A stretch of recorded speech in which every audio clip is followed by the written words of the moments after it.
Welcome to the Rough Cut Magic review. On this week's show, we're going to review a deck of cards for the first time, the Bicycle Series 1800 playing cards by illusionist.com. These are different than the original 1800s in the fact that this is a marked deck of cards. I'm going to give it 4 out of 5 stars because they give you a little card inside, and you go to a website and you have Daniel Madison there, and he's just like, okay, this is the marking system and this is how you use it, and you can barely see it, and if you take it to the movies you can't see the markings, and you go like this, and then he explains to you the marking system with a couple cards, and you really cannot see this hardly at all. You know, I don't think you can really see it. Like, you have to be pretty have some pretty crazy eyesight to see that unless you know what you're looking for. And the only thing I didn't like is when it goes into ideas of how to use it. They don't give you any tricks per se to do. So I'm just going to throw a couple things out there, but first I'd like to say, these are available from illusionist.com. I think they go for just under $8 a pack. But they are a nice deck of cards. But from my experience with the 1800 series before, if they do start to clump a lot, if you do use fanning powder, you can only use the most minimum amount of fanning powder because of the age finished on these type of cards. They don't take well to the fanning powder. Okay, now getting back to what I was saying. The thing with having this marked deck, there was two things that immediately came to my mind once I was able to figure out the markings. And the first one is, in card magic, the most basic thing people learn is using a key card, as to say that you have a card selected and then you have sighted the bottom card, so you're placing the card that you know on top of their card. But a lot of non-magic people, or people who've got that one card magic book in their life, know that that's the one thing that they've learned about card magic.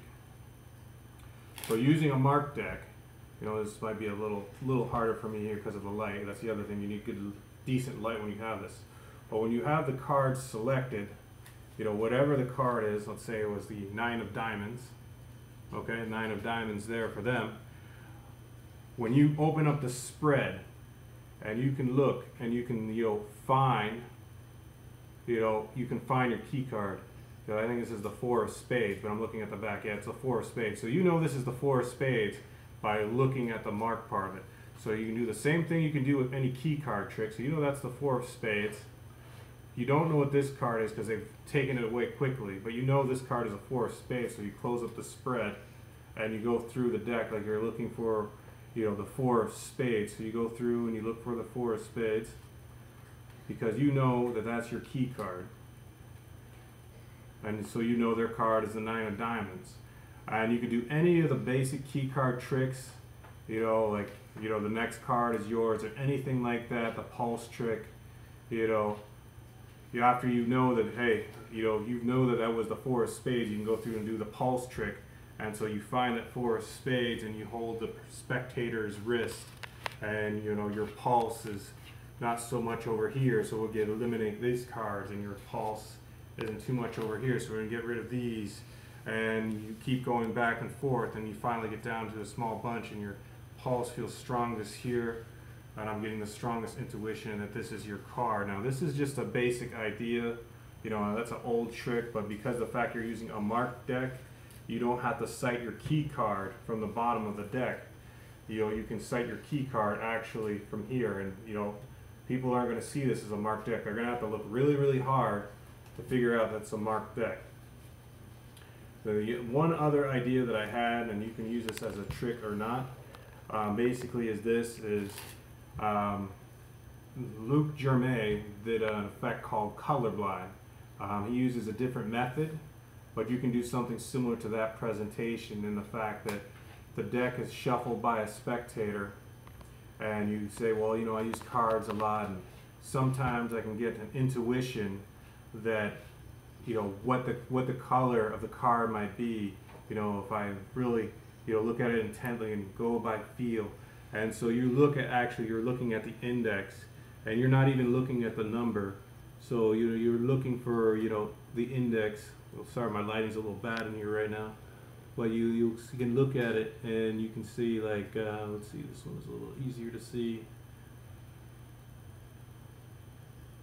I can say, okay, this is going to be a black card, okay? You're just looking for the clubs, hearts, spade, or diamonds. And you can go through, if I had better light, I'd probably be a little better at this, but you can say this is going to be a black card also. And what you're looking for is the clubs, hearts, spade, or diamonds, and then you can go through and do a couple cards, and you can give it back to them and shuffle it up, and then you just go through and do the same thing. Do the top card, and you can say, oh, this is going to be a heart, okay? But it doesn't have to be a heart, but you say it's a red card. Okay, that's just another idea. And also, there's also an old effect. I'm going to throw one more idea that you can do, where people would take it behind their back, cite the key card, and they would turn this card over behind their back to try to tell you what that card is. So you could speed that up, and you could look at the card here. You can say whatever. This card was a 2 of clubs. My lighting's not so good right now because it is definitely hard to detect when you have low lighting. But you could say the 2 of clubs, but you don't tell the spectator that. So they shuffle it up. You've seen what the card is. You bring it behind your back and be like, okay, this is going to be the 2 of clubs. And then you turn it over, put it into the pack, and then you can look and you can cite the next one, which is going to be the 3 of diamonds. Well, you don't tell them the 3 of diamonds. So you take it behind your back like you're doing something, like in the old trick, but then you bring it back out and then you turn it over and you can show it's a 3 of diamonds. That's just a modification of the old trick, where every time you take it up here, you'd be looking at this card, and behind your back, you'd be taking it to the front and flipping it over. And then when you would take it back here, you would either leave them stacked on top, or you would just put it here. You would have cited the next card already, and this is all happening behind your back. But instead of that, you can just look at the index and know what card it is. Those are a couple ideas / tricks. You can use them or not use them, or presentations. This is Jason Morales for the Rough Cut Magic Review. Please like, share, or subscribe to my channel. Check out my other videos. I do tutorials as well as reviews. This was a review of the Illusionist 1800 series vintage deck. This is the new one, the Mark deck. Available now at illusionist.com for just under $8. You can also follow me on Facebook. I'm Jason Morales in the Miami area. There's also a singer, but not the same person. Okay, you can also follow me at JDogFish at Twitter. I'm also doing a Patreon campaign. If you want to make a donation, that's fine. If not, all my videos are free here on YouTube. Please like, share, or subscribe. I'll be seeing you later. This was Jason Morales. Thank you for watching. Bye.